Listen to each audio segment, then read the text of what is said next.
All right, guys, I wanted to do another slow flip breakdown for you and run you through the numbers. I'm going to work in some videos here so you can see what this house looked like when I bought it. And then I have the listing for now when it was just sold, although not by me. It was sold by my slow flip buyer. So let me run you through these numbers. I purchased this house and it's already been 5 years and 3 months ago. I purchased this house for $21,000. This is in Newport News, Virginia, and this is one of the ones I think I told you about. I bought as part of a package. So I sold it as a slow flip, and you guys know the way slow flips work. So I sold it as is in the condition that you're seeing it right now. I bought it completely as is, needed all kinds of work. I sold it for $89,000. I sold it for $3,000 down and $875 a month. Now, I have been getting paid on it for the last 5 years and 3 months. Now, I had borrowed money on it, but it completely paid for itself and paid itself off in 5 years. So I have $0 invested in it. I've collected the next couple months, which was pure profit. And now the buyer that I sold it to has completely renovated it and put it on the market and sold it on the open market for $169,500. And so it closed. I went in the other day and signed the paperwork.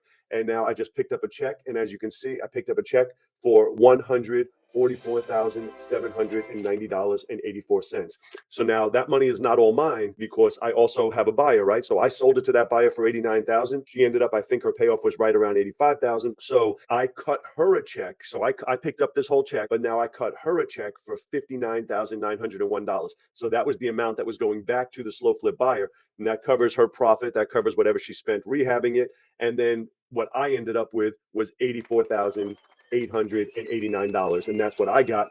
Now, mind you, I paid 21,000 for it, but I actually have $0 invested because my tenant buyer paid off the entire house. So that $84,889 is pure profit to me. I have $0 invested in it.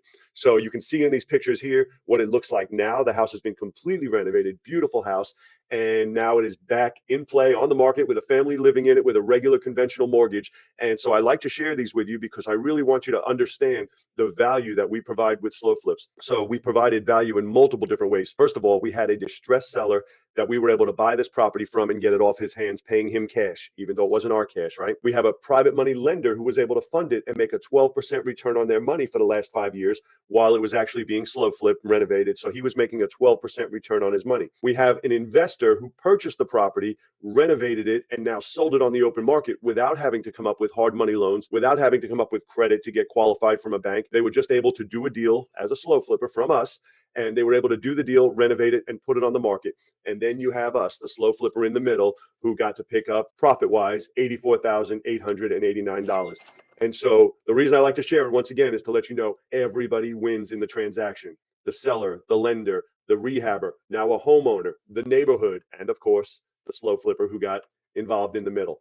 That's all I wanted to share with you, give you guys a little breakdown so you can see exactly the way the whole thing works. And I look forward to seeing you on the next video.